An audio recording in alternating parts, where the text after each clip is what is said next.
Hello friends, ನಮಸ್ಕಾರ. ಮತ್ತೊಮ್ಮೆ ಕಚಗುಳಿಗೆ ನಿಮಗೆ ಸ್ವಾಗತ ಸುಸ್ವಾಗತ. ಇದು ಕಚಗುಳಿ ನಗುವಿನ ಹಾವಳಿ. ಸತ್ಯ ಅನ್ನೋದು ಒಂದು ನಗ್ನ. ಆ ನಗ್ನವನ್ನು ನಿಮ್ಮ ಮುಂದೆ ತೆರೆದಿಡಲು ನಾವು ಮಾಡ್ತಾ ಇದ್ದೀವಿ, ಹಾಸ್ಯದ ಮೂಲಕ ಇಡ್ತಾ ಇದ್ದೀವಿ ಒಂದು ಲಗ್ನ ಅಂತ ತಿಳಿಸ್ತಾ.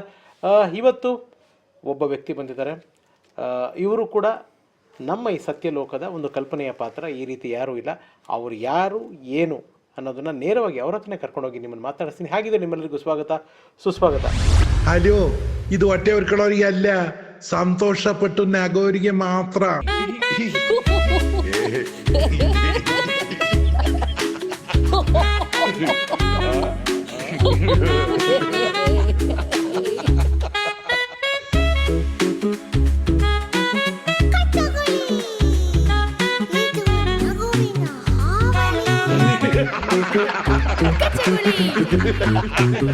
ನಮಸ್ಕಾರ. ನಮಸ್ಕಾರ ನಮಸ್ಕಾರ ನಮಸ್ಕಾರ. ರೈತರು? ಹೌದ್ರಿ ನಾವು ರೈತರು. ನೀವು ರೈತ ಅನ್ನೋರು ಅನ್ನದಾತರ ಇಲ್ಲ ಭಾಗ್ಯವಿದಾತರ? ಯಾವ ಭಾಗ್ಯನೂ ಯಾವ ವಿಧಾತ್ರು ಇಲ್ಲ. ಹಗಲು ರಾತ್ರಿ ದುಡಿತೀವಿ, ಸಂಪಾದನೆ ಮಾಡ್ತೀವಿ, ಹೊಟ್ಟೆಪಾಟ್ ನಡ್ಸ್ಕೊತೀವಿ, ಬಾಕಿದನ್ನ ಕೊಡ್ತೀವಿ. ಇಷ್ಟೇ ನಮಗೆ ಗೊತ್ತಿರೋದು. ರೈತ ನಮ್ಮ ದೇಶದ ಬೆನ್ನೆಲುಬು ಅಂತ ಹೇಳ್ತಾರೆ. ನಿಮ್ಮ ಬೆನ್ನೆಲುಬು ಎಷ್ಟು ಗಟ್ಟಿ ಇದೆ? ಬರೆಯೋದು ಚೆನ್ನಾಗೈತೆ, ಹಾಡು ಬರೆಯೋಕ್ಕೂ ಚೆಂದಾಗಿರ್ತವೆ. ಆದರೆ ಏನು ಹಾಡು ಬರಿತೀರಿ, ನಾವೇ ಒಂದು ಹಾಡಾಗಿ ಹೋಗ್ಬಿಟ್ಟಿದ್ದೀವಿ ಇಲ್ಲಿ.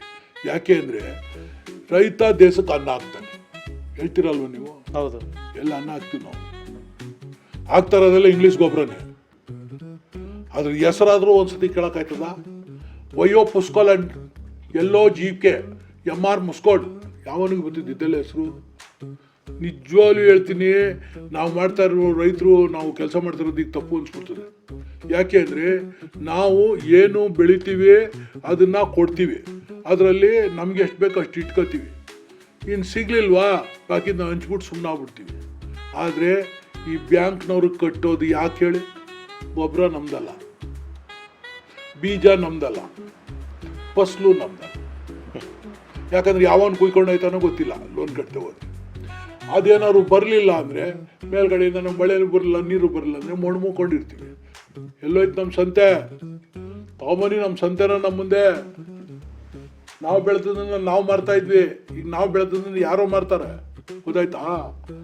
ನಾವು ಇನ್ನೂ ಬೆಳೆದಲ್ಲಿ ಇಟ್ಟಿರಲ್ಲ, ಅವೆಲ್ಲ ಕುಯ್ಕೊಂಡು ಹೋಯ್ತಿರ್ತಾರೆ. ಹಾಲು ಏನಾಯ್ತು? ನಾವು ಹಾಲು ಕರೆದ್ಬಿಟ್ಟು ಮನೆಗೆ ಹಾಕ್ತಾ ಇದ್ವಿ, ಹೌದಾ? ಹೌದು. ಈಗ ನಾವು ಹಾಲು ಕರೆದು ಡೈರಿ ಕೊಡ್ತೀವಿ, 3 ದಿವಸ ಅಲ್ಲಿ ಇಟ್ಬಿಟ್ಟು ಅದನ್ನು ತಣ್ಣಗೆ ಮಾಡಿ, ಅದರಿಂದ ಬೆಣ್ಣೆ ತೆಗೆದು ಮಜ್ಜಿಗೆ ತೆಗೆದು ಎಲ್ಲ ಮಾಡಿ ಪ್ಯಾಕೆಟ್ ಮಾಡಿ, ತಿರ್ಗಿ ಹಾಲಿನ ಪ್ಯಾಕೆಟ್ ನಮ್ಮೂರಿಗೆ ಬರ್ತದೆ. ಹಾಲಿನ ಪ್ಯಾಕೆಟ್ ತಗೊಂಡು ನಾವು ಮಕ್ಕಳಿಗೆ ಹಾಕ್ತೀವಿ. ಭೂಮಿಗೆ ತನ್ನ ದೇಹನ ಕೊಟ್ಟು, ಎದೆನ ಕೊಟ್ಟು, ನೇಗಲ್ನ ಬೆನ್ನಕ್ಕೆ ಕಟ್ಕೊಂಡು ದುಡಿಮೆ ಮಾಡೋದು, ಗೇಮೆ ಮಾಡುವಂಥ ಒಬ್ಬ ಗಟ್ಟಿಗ. ಇಂಥ ಒಬ್ಬ ಗಟ್ಟಿಯಾದ ವ್ಯಕ್ತಿ ಕೆಲವೊಮ್ಮೊಮ್ಮೆ ತಮ್ಮ ಪ್ರಾಣ ತೆಕ್ಕೊಳ್ಳೋ ಹಂತಕ್ಕೆ ಬಂದ್ಬಿಡ್ತಾ ಇದ್ದೀರಲ್ಲ, ಯಾಕೆ? ನೀವೇ ಮಾಡಿದ್ದು ಅಲ್ರಿ. ಸಂತೆಗಳನ್ನ ತೆಗ್ದಾಕ್ಬಿಟ್ರಿ. ಸಂತೆ ತೆಗ್ದಾಕ್ಬಿಟ್ಟು ಏನಾಗೋಯ್ತು, ಎಲ್ಲ ಕಡೆ ಅಲ್ಲಲ್ಲ ಅಂಗಡಿ ಬಂತು. ಅಂಗಡಿಗಳು ಬಂದಮೇಲೆ ಅದಕ್ಕೇನು ಬಂತು? ಮಾಲ್ ಬಂದ್ಬಿಡ್ತು, ಶಾಪಿಂಗ್ ಕಾಂಪ್ಲೆಕ್ಸ್ ಬಂದ್ಬಿಡ್ತು. ಅವ್ರು ಬಂದಾಗ ಎಲ್ಲ ಅಲ್ಲೋಗಿ ತಗೊಳಕ್ ಶುರು ಮಾಡ್ಬಿಟ್ರಿ. ಒಳಗೆ ಹೋಗ್ಬಿಟ್ರಿ, ಎಲ್ಲ ಸಿಕ್ಬಿಡ್ತದೆ ಅಂತ. ಏನೆಲ್ಲ ಸಿಗ್ತದೆ ನಿಮಗೆ? ಸಂತೆಗೆ ಹೋಗೋಕ್ಕೂ ನಿಮ್ಮ ಮಾಲ್ಗೆ ಹೋಗೋಕ್ಕೂ ವ್ಯತ್ಯಾಸ ಗೊತ್ತಾ? ತುಂಬ ವ್ಯತ್ಯಾಸ ಇದೆ. ಸಂತೆಗೆ ಹೋದ್ರೆ ಏನು ಸಿಗ್ತದೆ? ಫ್ರೆಶ್ ಆಗಿರೋ ಸಿಗುತ್ತೆ ತರಕಾರಿ. ಫ್ರೆಶ್ ಆಗಿರೋ ತರಕಾರಿ ಸಿಗೋದಲ್ಲ. ನಿಮ್ಗೆ ಅಲ್ಲಿ ಕೋಳಿನ ತೋರಿಸ್ತಾನ ಅವನು. ಪ್ಲಾಸ್ಟಿಕ್ ಮೊಟ್ಟೆ ಕೊಟ್ಟರು ತಗೋಬೇಕು, ಪ್ಲಾಸ್ಟಿಕ್ ಅಕ್ಕಿ ಕೊಟ್ಟರು ತಗೋಬೇಕು. ನಮ್ಮಲ್ಲಿ ಹಂಗಲ್ಲ. ದುಡ್ದಿರೋ ಬೆವರು ಇನ್ನೂ ಒಣಗಿರಲ್ಲ, ಆಗಲೇ ಸೊಪ್ಪು ತಂದು ಇಟ್ಟಿರ್ತಾರೆ ಮುಂದೆ. ಆಡು ಅಲ್ಲೇ ಇರ್ತದೆ, ಹಸನೂ ಅಲ್ಲೇ ಇರ್ತದೆ, ಕೋಳಿನೂ ಅಲ್ಲೇ ಇರ್ತದೆ. ಹುಂಜ ಯಾವುದು ಯಾಟೆ ಯಾವುದು ತೋರಿಸ್ಬೋದು ಮಕ್ಕಳಿಗೆ. ಇಲ್ಲಿ ತೋರಿಸ್ತೀರಿ ನಿಮ್ಮ ಮಾಲಲ್ಲಿ ಹೆಣ್ಣು ಯಾವುದು ಗಂಡು ಯಾವುದು ಅಂತ ಗೊತ್ತಾಯ್ತದೆ. ಎಲ್ಲರೂ ಅದೇ ಥರ ಗೊತ್ತಾಯ್ತಿರ್ತಾರೆ. ಇನ್ನು ಅಲ್ಲಿ ಕೋಳಿಲಿ ಎಲ್ಲಿ ಗೊತ್ತಾಯ್ತದೆ ನಿಮಗೆ? ಅದಕ್ಕೆ ಹೇಳೋದು, ಈ ಮಾಲ್ಗಳು ತಿರ್ಗಾ, ಈ ಮಾಲ್ಗಳಿಗೇನು ಹಂಗೆ ಇಲ್ಲ. ತಿರ್ಗಾ ಅವಕ್ಕೂ ಸಾವು ಬಂತು. ಈಗ ಏನಾಗೈತೆ, ಮಾಲ್ಗೆ ಹೋಗಲ್ಲ ಜನ, ತಿರ್ಗಾ ಹಳೇದೇ ಬಂದ್ಬಿಡ್ತು. ಯಾರಮ್ಮ ಸೊಪ್ಪು, ಬದನೆಕಾಯಿ, ಈರುಳ್ಳಿ, ಟೊಮೆಟೊ ಅಂದಂಗೆ ಈಗ ಝೊಮ್ಯಾಟೊ, ಟೊಮಾಟೊ ಅಂತ ಈಗ ಮನೆಗೆ ಬರ್ತಾರೆ. ಈ ಮಾಲ್ನವ್ರು ಅಲ್ಲಿ ಕಾಯ್ಕೊಂಡಿರ್ಬೇಕು, ಲಕ್ಷಾಂತರ ರೂಪಾಯಿ ಬಾಡಿಗೆ ಕೊಟ್ಬಿಟ್ಟು. ನೋಡ್ರೆ, ಅನ್ನ ಹಾಕೋರ್ ಮನೆ ಯಾವತ್ತೂ ಖಾಲಿ ಇರಲ್ಲ ಅಂತ ಹೇಳ್ತಾರೆ. ಆದರೆ ನೀವು ಬೆಳೆನ ಬಿತ್ತಿ ಅನ್ನನ ದೇಶಕ್ಕೆ ಹಂಚೋರು, ಪ್ರಪಂಚಕ್ಕೆ ಹಂಚೋರು. ನಿಮ್ಮ ಮನೆ ಹೇಗಿರುತ್ತೆ? ನಮ್ಮ ಮನೆ ಖಾಲಿ ಆಗೈತಿ. ಈಗ ಏನೂ ಇಲ್ಲ. ಮಕ್ಕಳಿಗೆ ನಮ್ಮ ಪರಿಸ್ಥಿತಿ ನೋಡ್ಬಿಟ್ಟು ಅವ್ರು ಬೇಡ ಸ್ಕೂಲ್ಗೆ ಹೋಗೋಣ ಅಂತ ಹೋಗ್ಬಿಟ್ಟವ್ರು. ಇನ್ಮೇಲೆ ನಮ್ಮ ಮಕ್ಕಳೆಲ್ಲ ರೈತರಾಗಲ್ಲ. ಹಾಗಲ್ಲ. ಮಣ್ಣೆ ಮುಕ್ಬೇಕು ಬಾಕಿ ಜನ, ಅವಾಗ ಅರ್ಥ ಆಯ್ತು. ಬೆಳೆನ ಬೇಗ ಬೆಳೆಸ್ಬೇಕು, ಫಲನ ಬೇಗ ತೆಗಿಬೇಕು ಅನ್ನೋದಕ್ಕೆ ಈ ಪೆಸ್ಟಿಸೈಡ್ಸ್ನ ಈ ಆರ್ಗ್ಯಾನಿಕ್ ಆಗಿ ಬೆಳೆಸ್ದೆ ಅದು ನಮ್ಮ ಆರೋಗ್ಯದ ಮೇಲೆ ಪರಿಣಾಮ ಬೀರಲ್ವಾ? ಅಥವಾ ನೀವು ಬೆಳೆದಿರೋ ಆ ಆರೋಗ್ಯದ ಮೇಲೆ ಪರಿಣಾಮ ಬೀರುವಂಥ ಬೆಳೆನ ನಿಮ್ಮ ಮನೆಯವ್ರಿಗೂ ಅದೇ ಕೊಡ್ತೀರಾ ನೀವು? ಪಕ್ಕದ ಮನೆಯವನು 1 ಲಕ್ಷ ರೂಪಾಯಿ ಸಂಬಳ ತಗೊಂಡು ಒಂದು ಒಳ್ಳೆ ಮೋಟ್ರ್ ಬೈಕಲ್ಲಿ ಹೋಗ್ಬರ್ರಿ, ನಿಮ್ಮ ಮಕ್ಕಳು ಕೇಳಕ್ಕಿಲ್ವ ಆ ಥರ ಬೇಕು ಅಂತ. ಪಕ್ಕದ ಮನೆ ಇಷ್ಟು ದೊಡ್ಡದು ಕೋಸು ಬೆಳೆದ ಅಂದಾಗ ನಮ್ಮ ಹೊಲದಲ್ಲಿ ಇಟ್ಟಿಟ್ಟೆ ಬೆಳೆದ್ರೆ ಏನಂತೀರಿ, ದಡ್ಡ ಅಂತಾರೆ. ಅದಕ್ಕೆ ನಾವು ಆ ಥರ ಹಾಕ್ಲೇಬೇಕಾಗ್ತದೆ. ಆಮೇಲೆ ನಮ್ಗೆ ಹೇಳ್ಕೊಡೋರು ಯಾರು? ಏನು ಆಕಾಶದ ಬಂದ್ಬಿಟ್ಟವ್ರ? ನಮಗೇನು ಸ್ಕೂಲಲ್ಲಿ ಓದಿಸಿ ಕಲಿಸ್ಬಿಟ್ಟವ್ರ? ಸ್ಕೂಲಲ್ಲಿ ಮಕ್ಕಳಿಗೆ ಏನು ಕಲಿಸ್ತೀರಿ ನೀವು? ಆಲ್ಜಿಬ್ರಾ ಕಲಿಸ್ತೀರಿ ಅಲ್ವಾ? ಹೌದು. ಜಾಮೆಟ್ರಿ ಕಲಿಸ್ತೀರಿ. ಹೌದು. ಅಕ್ಕಿ ಹೆಂಗೆ ಬೆಳೆಯೋದನ್ನು ಕಲಿಸ್ತೀರೇನ್ರಿ? ತೆಂಗಿನಕಾಯಿ ಹೆಂಗೆ ಕಿತ್ತೋದನ್ನು ಕಲಿಸ್ತೀರೇನ್ರಿ? ಅದೊಂದು ಸುಲಿಯೋದು ಹೆಂಗೆ ಅಂತ ಕಲಿಸ್ತೀರೇನ್ರಿ? ಅದಕ್ಕೆ ಒಂದು ತಿಳ್ಕೊಳ್ಳಿ, ಯಾವ್ಯಾವ ವಸ್ತು ಎಲ್ಲೆಲ್ಲಿ ಇರಬೇಕು ಅಲ್ಲಲ್ಲೇ ಇರಬೇಕು. ಅಲ್ಲಿರೋ ವಸ್ತುಗಳನ್ನ ನಾವು ಹೆಂಗೆ ಉಪಯೋಗಿಸ್ಬೇಕು ನೋಡಿ. ಭೂಮಿ ಒಳಗಡೆ ಗೆಡ್ಡೆ ಬಿಟ್ಟವನಿ ಅಲ್ವಾ? ಹೋಗಿರಿ, ಬಳ್ಳಿಲಿ ಕುಂಬಳಕಾಯಿ, ಮರದಲ್ಲಿ ಮಾವಿನಕಾಯಿ ಅಲ್ವಾ? ಈ ಗೆಣಸು ಅಗಿತಿರಲ್ಲ ಬಗ್ಬಿಟ್ಟು, ಅವಾಗ ನಿಮ್ಮ ದೇಹ ಕಷ್ಟಪಡ್ತದೆ, ಅದನ್ನು ತಿನ್ಬೋದು ನೀವು. ಕಾಳು ಕಷ್ಟಪಟ್ಟು ಬೆಳೀರಿ, ನೀವು ತಿನ್ಬೋದು. ತೆಂಗಿನಕಾಯಿ ನಮ್ದಲ್ಲ, ಅದು ಕೋತಿದ್ದು. ಅದಕ್ಕೆ ದೇವ್ರ ಮೇಲಿಟ್ಟವನೆ. ಎಲ್ಲಿಟ್ಟವನೆ? ಏನು ತೆಂಗಿನಕಾಯಿ ನಿಮ್ಮ ಕೈಗೆ ಸಿಕ್ಕಂಗ ಇಟ್ಟವನೆ, ಮೇಲಿಟ್ಟವನೆ. ಅದನ್ನ ಹತ್ಬಿಟ್ಟು ಮೇಲೋಗಿ ಕಿತ್ಬಿಟ್ಟು ನೀವು ತಿನ್ನೋದಾದ್ರೆ ತಿನ್ನಿ. ಯಾವನ್ ಕೈಲೋ ಕಿತ್ತಿಸ್ಬಿಟ್ಟು ತಿಂದ್ರೆ ಅಲ್ಲೇ ಸತ್ತೈತಿ. ಅವಾಗಲೇ ಕೊಲೆಸ್ಟ್ರಾಲ್ ಬರ್ತದೆ, BP ಬರ್ತದೆ. ಇದೆಲ್ಲ ಯಾಕೆ ಬರ್ತದೆ ಅಂದರೆ ದುಡಿಯೋದಿಲ್ಲ. ನಾವು ಎಲ್ಲ ರೋಗಗಳನ್ನು ತರಿಸ್ಕೋತೀವಿ ಹೊರತು ದೇವ್ರು ಯಾವ ರೋಗ ಕೊಟ್ಟಿಲ್ಲ. ದೇವ್ರು ನಮ್ಗೆ ಯಾವ ರೋಗನೂ ಕೊಟ್ಟಿಲ್ಲ. ಕೊಟ್ಟಿರೋದೆಲ್ಲ ನಾವೇ ತರಿಸ್ಕೊಂಡಿರೋದು. ನಾವು ಪ್ರತಿನಿತ್ಯ ಸೇವಿಸೋ ಆಹಾರದಲ್ಲಿ ನಂಬಿರೋದು ನಿಮ್ಮನ್ನೇ ನಂಬಿರೋದು ನಾವು ರೈತರನ್ನು. ಆದರೆ ನಿಮ್ಮಲ್ಲಿ ಕೆಲವರು ನಿಮಗೆ ಭಾಗದ ದೇವರು ಅಂತಿರೋ ಜಾಗನ ಮಾರ್ಕೊಂಡು ಜೀವನ ನಡೆಸ್ತಾರೆ. ಇದು ಎಷ್ಟು ಸರಿ, ಎಷ್ಟು ತಪ್ಪು? ಯಾವನ್ ಮಾರ್ಕತಾನೆ ಮಾರಿಸ್ತಾರ್ರಿ ನಮ್ಮ ಕೈಯಲ್ಲಿ. ಈ ಗೊಬ್ಬರಗಳು ನಮ್ಗೆ ಯಾವ ಗೊಬ್ಬರ ಬೇಕಾಗಿತ್ತು? ಸಗಣಿ ಗೊಬ್ಬರ ಬೇಕಾಗಿತ್ತು. ಸಗಣಿ ಗೊಬ್ಬರ ಹಾಕಿದ್ರೆ ಲಾಸ್ ಆಯ್ತದ? ಕುರಿ ಗೊಬ್ಬರ ಬೇಕಾದ್ರೆ ಲಾಸ್ ಆಯ್ತದ? ಕೋಳಿ ಗೊಬ್ಬರ ಹಾಕಿದ್ರೆ ಲಾಸ್ ಆಯ್ತದ? ನೀವು ಒಂದು ತಿಳ್ಕೊಳ್ಳಿ, ಟ್ರ್ಯಾಕ್ಟರ್ ಬಂದಾಗಲೇ ಅರ್ಧ ಹಾಳಾಗೋದ್ವಿ.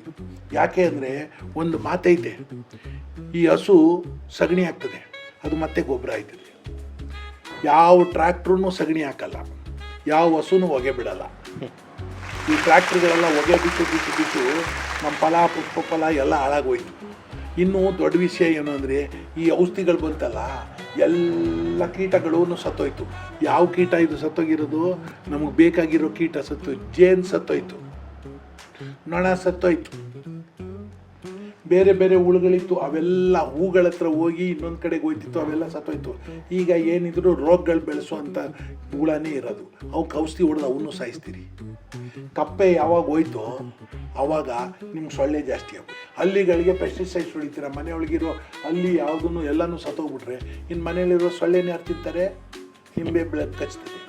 ಹಿಂಗೆ ಪ್ರಕೃತಿಲಿ ಒಂದಕ್ಕೊಂದು ಹೊಡಿಯೋಕ್ಕಿರೋದು. ದಯವಿಟ್ಟು ಒಂದು ಹೇಳ್ತೀನಿ, ಎಲ್ಲವನ್ನೂ ವಿರುದ್ಧವಾಗಿ ಇಟ್ಕೋಬೇಡಿ. ನೀವೇನು ಕೇಳಿದ್ರಿ ಪ್ರಶ್ನೆ? ಅದೇ ಭೂಮಿನ ಮಾರ್ಕೊಂಡು ಇದು ಮಾಡ್ತಾ ಇದ್ರಲ್ಲ ನಿಮ್ಮ ರೈತರು. ಭೂಮಿನ ಯಾಕೆ ಮಾರ್ಕತ್ತಿದ್ದೀವಿ ಅಂತ ಹೇಳ್ತೀನಿ ನಾನು. ಏನಾಗೋಯ್ತು, ಇದೆಲ್ಲ ಹಿಂಗೆ ಮಾಡಿದ್ಮೇಲೆ ಗೊಬ್ಬರಕ್ಕೆ ಎಷ್ಟು ಬೆಲೆ? 1000 ರೂಪಾಯಿ, 2000 ರೂಪಾಯಿ, 3000 ರೂಪಾಯಿಗೆ ನಿಲ್ಲಲ್ಲ ಅದು. 20,000 ರೂಪಾಯಿ, 25,000 ರೂಪಾಯಿ ಗೊಬ್ಬರ ತರೋರು ಇದ್ದಾರೆ. ಇದು ತಂದ ತಕ್ಷಣ ಎಲ್ಲಿ ತರೋ ದುಡ್ಡ? ಬ್ಯಾಂಕಿಂದ ದುಡ್ಡು ತಂದ್ರೆ ಏನಾಗ್ತದೆ? ಲೋನ್ ಆಯ್ತದೆ. ಲೋನ್ ಆದಮೇಲೆ ಏನಾಯಿತು? ಈಗ ಹೊಲ ಮಾರಲೇಬೇಕು, ಇಲ್ಲಾಂದರೆ ಲೋನ್ ಕಟ್ಟೋಕ್ಕಾಗಿಲ್ಲ.